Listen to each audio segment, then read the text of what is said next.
तर आता आपण बघणार आहोत practical vapour absorption refrigeration system. तर simple vapour absorption refrigeration system जी आहे याच्यामध्ये बघा, या ठिकाणी जनरेटरमध्ये काय असणार आहे, कॉइल्स असणार आहेत. हे कॉइल काय करेल, इकडून येणारं स्ट्रॉंग सोल्युशन या ठिकाणी काय करणार आहे, हीट करणार आहे. ओके, हीट केल्यानंतर याच्यामध्ये जे वॉटर असेल किंवा ॲक्वा वीक सोल्युशन असेल ते आपण इकडे ट्रान्सफर करतो. आता या ठिकाणी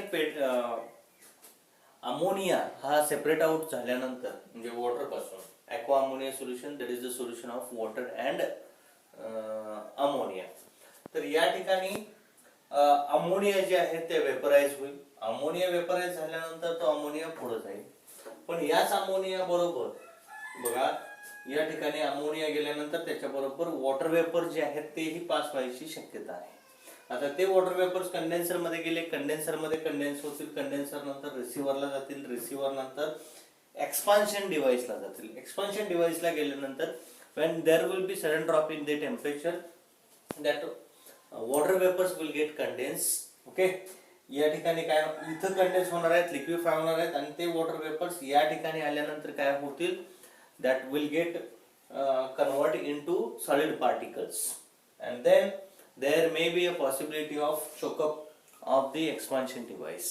Okay, one more thing, when it is it will pass as it is to the evaporator, there will be a layer, formation of layer on the inner wall of the evaporator coils. evaporator चे जे coil असतील त्याच्या inner wall वरती काय होईल, layer form होईल. Okay, आणि layer form झाल्यानंतर हीट ट्रान्सफर रेट जो आहे तो या ठिकाणी काय होणार आहे, कमी होणार आहे. Now to avoid these things, okay, some additional devices are used in the practical vapor absorption refrigeration system. Now which are those devices? First one, that is analyzer, is used over here. Second one, rectifier. Analyzer is to separate out ammonia at initial stage, is to separate out ammonia from the aqua ammonia solution. Okay, at initial stage. Second, rectifier is used to remove the moisture present in the ammonia, vapor ammonia. इथून जे ammonia बरोबर जे moisture जाणार आहे, okay, ते moisture या ठिकाणी काय केलं जाईल, रिमूव्ह केलं जाईल. ओके, NH3 प्लस मॉइश्चर आणि इकडे NH3 जाईल. ओके, आणि इकडे काय येईल, मॉइश्चर येईल. या ठिकाणी काय येईल, मॉइश्चर येणार आहे. ओके, तर या ठिकाणी ऍडिशनल इक्विपमेंट काय वापरलेले आहेत बघा. या ठिकाणी हीट एक्सचेंजर वापरलेला आहे, इथे एक हीट एक्सचेंजर वापरलेला आहे. ओके, या ठिकाणी expansion wall 1, expansion wall 2. Okay, इथे सुद्धा दोन्ही एक्सपान्शन वॉल होते. तर बघा how the practical vapor absorption refrigeration system works. First of all, in an absorber there will be aqua ammonia solution, ammonia vapors.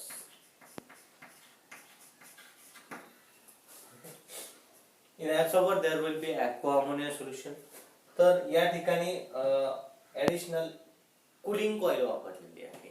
Okay, cooling coil कशासाठी, so that more ammonia vapours will get absorb in the absorber. Okay, इथलं जे temperature असणार आहे aqua ammonia सोल्युशनचं ते कसं असायला पाहिजे, कमी असायला पाहिजे. जर इथलं वॉटरचं टेम्परेचर समजा हायर असेल तर ऍब्सॉर्प्शन रेट जो आहे अमोनियाचा तो काय होणार आहे, कमी होणार आहे. ओके, या ठिकाणी पंप आहे, pump will pump the strong solution, okay, to the analyzer. या ठिकाणी हा जो आहे तो analyzer आहे.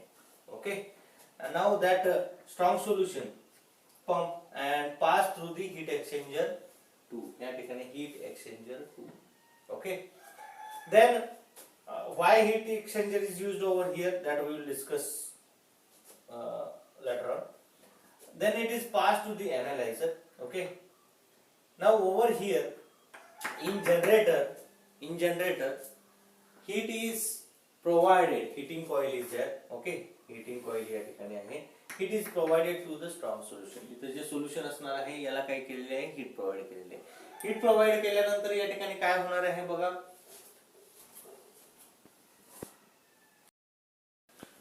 या ठिकाणी हीटिंग केल्यानंतर इथलं जे सोल्युशन असणार आहे त्या सोल्युशनचं टेम्परेचर काय होणार आहे, रेज होणार आहे. ओके, आता टेम्परेचर जर रेज झालं तर विक सोल्युशन जे इथून जाणार आहे ते जे आहे ते हायर टेम्परेचरला असेल. ओके, इथून जाणारं विक सोल्युशन हायर टेम्परेचरला असेल, इथून जाणारं स्ट्रॉंग सोल्युशन जे आहे ते लोअर टेम्परेचरला असेल. आता स्ट्रॉंग सोल्युशनला इथून आपण अनालायझर मधून गेल्यानंतर या ठिकाणी काय करतोय, हिटिंग करतोय, आणि विक सोल्युशन इथं ऍब्सॉर्बर मध्ये गेल्यानंतर काय करतोय, आपण कूल करतोय. म्हणजे विक सोल्युशन जे हॉट सोल्युशन आहे, स्ट्रॉंग सोल्युशन जे इकडून जाणार ते आहे कोल्ड सोल्युशन. तर perfectly opposite process next process आहे, म्हणजे कोल्ड सोल्युशन जे आहे ते इथे गेल्यानंतर हीट करतोय आपण, आणि विक सोल्युशन हॉट जे आहे ते आपण इथे गेल्यानंतर काय करतोय, कूल करतोय. तर बघा त्याच्यामुळं इथं हीट जी आहे ती कमी द्यायला लागायला पाहिजे, म्हणून हे विक सोल्युशन जे आहे ते हीट एक्सचेंजर मधनं पास केलेलं असेल. याचं टेम्परेचर जास्त असणार आहे, याचं टेम्परेचर कमी असणार आहे. ओके, त्याच्यामुळे विक सोल्युशन कडनं स्ट्रॉंग सोल्युशनला इथंच काय करता येईल, हीट प्रोव्हाइड होईल. Okay, then weak solution will get cool and strong solution will get heated. Okay, बघा या ठिकाणी हीट जी आहे ती वेस्ट जाणारी जी हीट आहे ती या ठिकाणी काय केलेली आहे, रिकव्हर केलेली आहे. वन थिंग या ठिकाणी इथून हीट इकडं स्ट्रॉंग सोल्युशनला दिल्यामुळं आपल्याला इथं सुद्धा कूलिंग कॉइल मध्ये फ्लो जो आहे कूलिंग मीडियाचा तो काय करता येईल, कमी करता येईल. त्याच्यामुळं वर्क काय होणार आहे, सेव्ह होणार आहे. Okay, that's why heat exchanger is used over here. आता या ठिकाणी जर स्ट्रॉंग सोल्युशन हीट झालं तर त्याच्यातून अमोनिया काय होईल, थोडासा सेपरेट होणार आहे. To separate out the ammonia from that strong solution this analyser is used. या ठिकाणी एनालायझर यूज केलेला आहे, म्हणजे part of ammonia, maximum ammonia हा इथंच काय होणार आहे, सेपरेट आउट होणार आहे, आणि त्याच्यानंतर एनालायझर मधनं जे सोल्युशन आहे ते इथं येईल. इथं पुन्हा काय केलेलं आहे, हिटिंग केलेलं आहे, आणि हिटिंग केल्यानंतर ज्या फ्युम्स किंवा वेपर्स असतील त्या इथून अमोनिया वेपर्स काय येतील, वरती येतील. या अमोनिया वेपर्स बरोबर मॉइश्चर जे आहे, वॉटर वेपर जे आहेत त्याही इथून काय होतील, पास होतील. Now if the moisture is passed throughout this system it will affect this system. Okay, जसं मी या ठिकाणी सांगितलं होतं की मॉइश्चर जर पास झालं तर एक्सपान्शन डिव्हाइस चोकअप व्हायची शक्यता आहे. इथं ते कंडेन्स होईल, कंडेन्स झाल्यानंतर एक्सपान्शन डिव्हाइसच्या वेळी सॉलिड पार्टिकल्स मध्ये फॉर्म होईल, ते जर सेटल झाले तर या ठिकाणी चोकअप होईल. एक गोष्ट. दुसरी गोष्ट अशी होऊ शकते की इथून पुढे गेल्यानंतर मॉइश्चर सॉलिड पार्टिकल्स गेल्यानंतर इव्हॅपोरेटर मध्ये ज्या कॉइल्स असणार आहेत त्याच्या आतल्या इनर वॉल वरती काय होईल, ते सॉलिड पार्टिकल्स काय होतील, सेटल होतील, आणि ते जर सेटल झाले इव्हॅपोरेटरच्या इनर कॉइल वरती तर रेफ्रिजरंट आणि कंटेंट ऑफ द रेफ्रिजरेटर किंवा content of the evaporator, okay, याच्यामध्ये हीट ट्रान्सफर रेट काय होणार आहे, कमी होणार आहे. त्याच्यामुळे it is need to remove the moisture. आपण ड्रायर फिल्टर बघितलेले आहे, ड्रायर जो आहे आपल्या टेस्ट्रिगला ड्रायर बघितलेला आहे, स्ट्रेनर और ड्रायर, तर त्या ठिकाणी मॉइश्चर तो रिमूव्ह करून घेत होता. Now over here rectifier is used to remove the moisture, आणि ते जे मॉइश्चर आहे ते लिक्विफाय केलं जातं, आणि लिक्विफाय केल्यानंतर पुन्हा ते इथे जनरेटरला दिलं जातं, आणि मग जनरेटर थ्रू ते पुन्हा रिटर्न ऍब्सॉर्बरला येईल. Now in rectifier the moisture or water vapor that is removed. Now ammonia vapors will pass to the condenser. आता या ठिकाणी अमोनिया वेपर्स जे आहेत त्या कंडेन्सरला पास होतील. कंडेन्सर नंतर पुन्हा कंडेन्सर मध्ये काय होणार आहे, अमोनिया जो आहे तो लिक्विफाय होणार आहे, लिक्विड मध्ये कन्वर्ट होणार आहे. Okay, liquid ammonia. ओके, हा लिक्विड अमोनिया जो आहे तो दुसऱ्या पहिल्या हीट एक्सचेंजर मधून पास केलेला आहे. तर हीट एक्सचेंजर मधून पास झाल्यानंतर तो अमोनिया एक्सपान्शन वॉल थ्रू इव्हॅपोरेटरला जाईल. ओके, एक्सपान्शन वॉल या ठिकाणी बघा हायर प्रेशर असेल या सिस्टीम मध्ये, आणि इथून जी पुढची सिस्टीम आहे त्याच्यामध्ये कसं असेल, लोअर प्रेशर असेल. ओके, एक्सपान्शन वॉल मधून low temperature low pressure ammonia, liquid ammonia that is pass to the evaporator. इव्हॅपोरेटरला आल्यानंतर काय होणार आहे, कंटेंट ऑफ द इव्हॅपोरेटर जे आहे, इव्हॅपोरेटर मध्ये जे आपण ठेवलेले कंटेंट आहे त्याच्याकडून तो अमोनिया काय करेल, लिक्विड अमोनिया हीट ऍब्सॉर्ब करून घेईल. That will get converted to vapours. That will be saturated vapours. Vapours असतील पण त्याचं टेम्परेचर जे असणार आहे ते कसं असणार आहे, कमी असणार आहे. Because at low pressure the ammonia will get evaporate at low temperatures. Okay, आणि सॅच्युरेटेड वेपर जे आहेत त्याचं टेम्परेचर कमी असणार आहे. त्याच्यामुळं या वेपर्स पुन्हा कंडेन्सर मधून आलेला जो रेफ्रिजरंट आहे, कंडेन्सर मध्ये अमोनिया जो असेल लिक्विफाय होईल, पण त्याचं टेम्परेचर हायर प्रेशरला असल्यामुळे टेम्परेचर थोडंसं काय असणार आहे, जास्त असणार आहे. त्याच्यामुळं हा जो रेफ्रिजरंट आहे तो सबकूल करायसाठी, सबकुलिंग वी नो दॅट सबकुलिंग. ओके, या ठिकाणी इकडून सॅच्युरेटेड वेपर जे येणार आहेत त्या हीट एक्सचेंजर मधून काय केलेले आहेत, पास केलेले आहेत.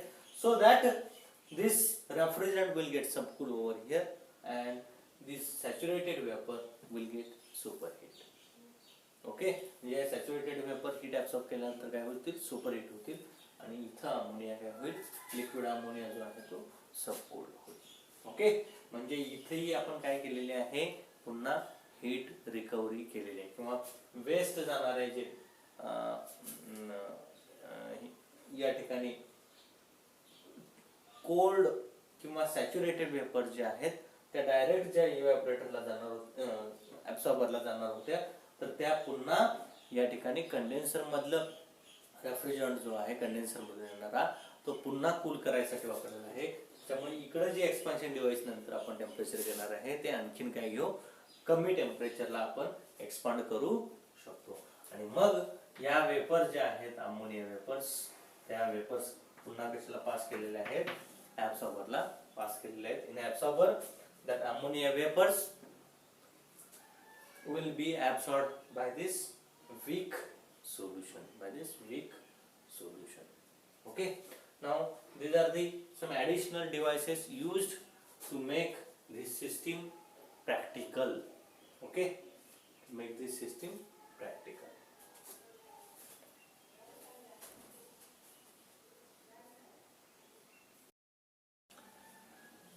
आता या सिस्टीमचा जर आपल्याला कोएफिशियंट ऑफ परफॉर्मन्स काढायचं असेल सीओपी, ओके, तर सीओपी कसा येईल बघा, COP is equal to output upon input. Okay, या ठिकाणी आउटपुट काय असेल, that is heat absorb in the evaporator. Okay, that is the output of every refrigerating system. Okay, की इव्हॅपोरेटर मध्ये किती हीट ऍब्सॉर्ब केलेली आहे, हीट ऍब्सॉर्ब इन इव्हॅपोरेटर.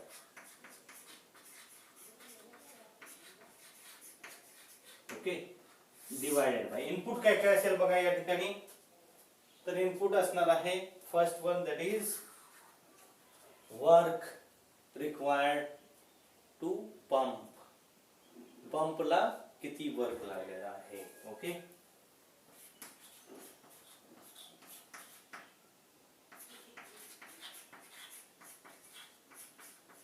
आणखीन काय असेल बघा या ठिकाणी इनपुट, तर आपण जनरेटर जे आहे जनरेटर मध्ये हीटिंग कॉइल वापरलेले आहे, तर त्या ठिकाणी जे आपण हीट प्रोव्हाइड करतो ते ही काय असेल, या ठिकाणी जनरेटरला हीटिंग कॉइल आहे. ओके, हीट प्रोव्हाइड करतो ते सुद्धा काय असेल, इनपुट असेल, heat supplied in generator plus heat supplied in generator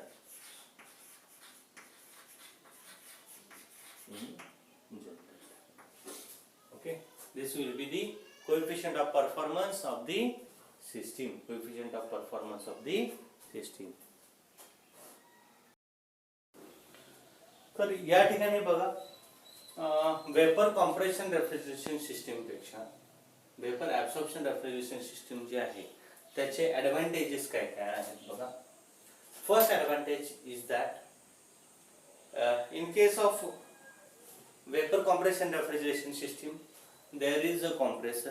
okay, म्हणजे त्या ठिकाणी मुव्हिंग पार्ट जे आहेत ते कसे असणार आहेत, जास्त असणार आहेत. मुव्हिंग पार्ट जे असणार आहेत ते कसे असणार आहेत, जास्त असणार आहेत.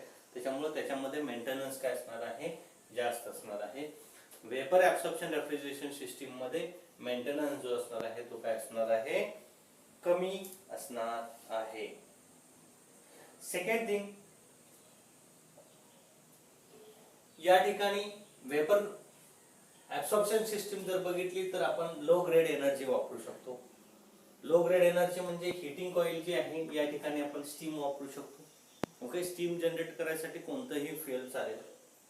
ओके, तर वेपर कॉम्प्रेशन रेफ्रिजरेशन सिस्टीमला मात्र आपण लो ग्रेड एनर्जी वापरू शकत नाही. त्या ठिकाणी आपल्याला काय हवी, इलेक्ट्रिसिटीच लागणार आहे. कारण इलेक्ट्रिसिटी जी आहे ती मेकॅनिकल वर्क मध्ये कन्वर्ट करून त्याच्यावरती काय केला जाईल, कॉम्प्रेसर जो आहे तो रन केला जाईल. म्हणजे ही सिस्टीम आपण लो ग्रेड एनर्जी वापरून सुद्धा करू शकतो. ज्या ठिकाणी इलेक्ट्रिसिटी अवेलेबल नाही आहे अशा ठिकाणी सुद्धा आपण काय करू शकतो, we can use the practical vapor absorption refrigeration system.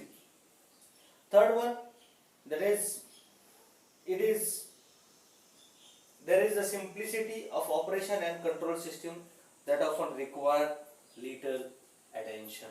Okay, म्हणजे कंट्रोल सिस्टीम जी आहे ते एकदम सिंपल आहे आणि त्याच्यावरती अटेन्शन पण कमी लागेल. ओके, मात्र वेपर कॉम्प्रेशन रेफ्रिजरेशन सिस्टीम जी आहे त्या ठिकाणी attention that is required because that will work on high pressures. Okay, that is the thing. That's why there is a simplicity in operation in the vapor absorption refrigeration system as compared to vapor compression refrigeration system. Next, its economy of floor space required for large tonnage. Large tonnage ज्यावेळी higher कॅपॅसिटीची ज्यावेळी आपल्याला system ज्यावेळी आपल्याला manufacture करायची असते तर त्या ठिकाणी वेपर ऍब्सॉर्प्शन रेफ्रिजरेशन सिस्टीम जी आहे ती कशी आहे, इकॉनॉमिकल आहे. Okay, but it requires more space. That is disadvantage. We will discuss it later on.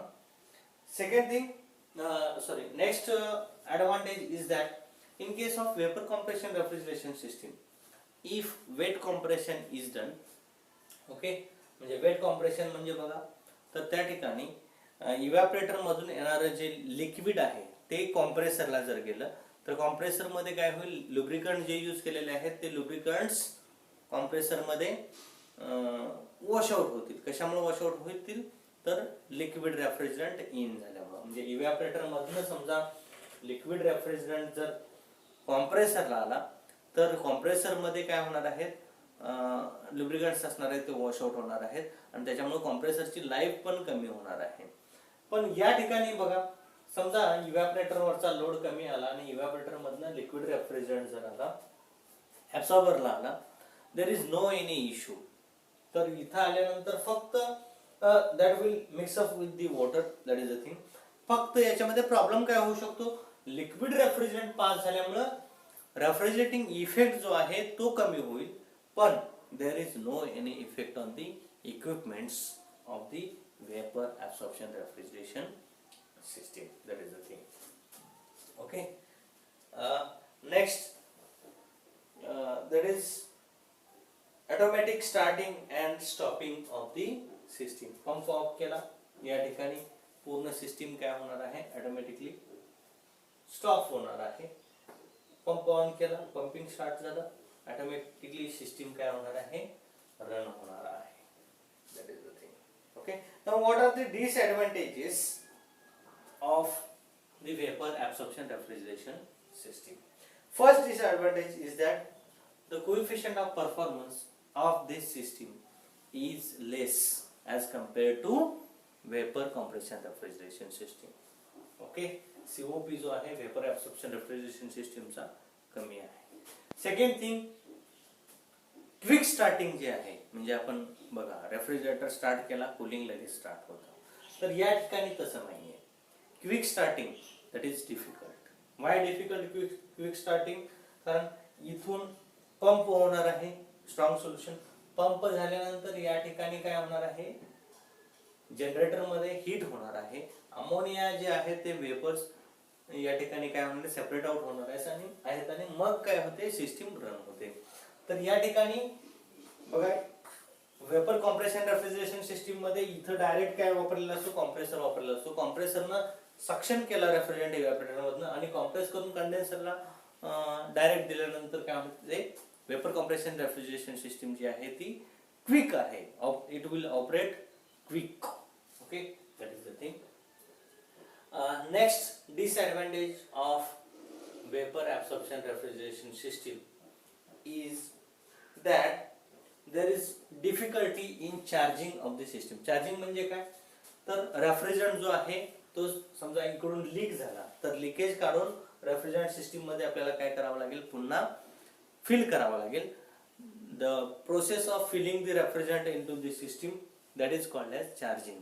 Okay, तर या ठिकाणी जर चार्जिंग करायचं झालं तर बघा, वेपर कॉम्प्रेशन रेफ्रिजरेशन सिस्टीमला ज्यावेळी आपण चार्ज करतो त्यावेळी काय करतो, कॉम्प्रेसरच्या सक्शनला आपण काय करतोय, सक्शन जी लाईन असणार आहे त्या ठिकाणी आपण काय करतोय, रेफ्रिजरंटची बाहेरून जे कॅन असेल त्याच्यातून रेफ्रिजरंट काय करतोय, आपण सप्लाय करतोय. तर या ठिकाणी बघा, इथून आपण जर रेफ्रिजरंट सप्लाय केला, जोपर्यंत इथलं जे सोल्युशन आहे ते सोल्युशन अमोनिया वेपर्स ऍब्सॉर्ब करून घेत नाही तोपर्यंत या सिस्टीम मध्ये रेफ्रिजरंट येऊ शकत नाही. तर चार्जिंग जे आहे रेफ्रिजरंटचं, तर या ठिकाणी that is somewhat it will take more time as compare to vapour compression refrigeration system and it requires more space, more time for cooling.